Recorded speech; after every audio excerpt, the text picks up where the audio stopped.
So here is how you can move everything from the Android to the iPhone. Let me guide you through it.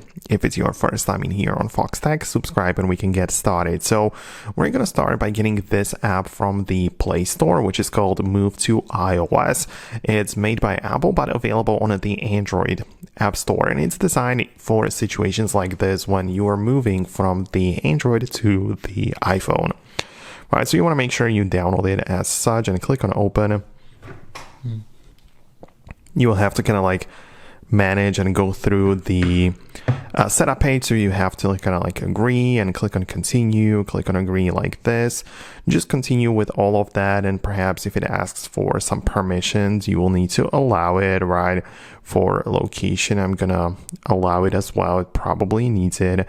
But yeah, the point is that you can click on continue like this and basically connect your Android phone to the iPhone. And on the iPhone, you need to have it in a state like this. This is the setup process where the iPhone has been reset, or it would also behave this way if you freshly unboxed it, just like a brand new device. You go through the setup process where you set up your passcode and so on, right? And you eventually get to this page where you can transfer your data and apps.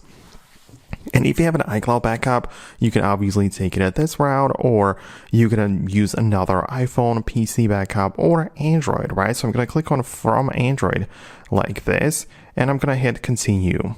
Right, so we'll see what happens in it there.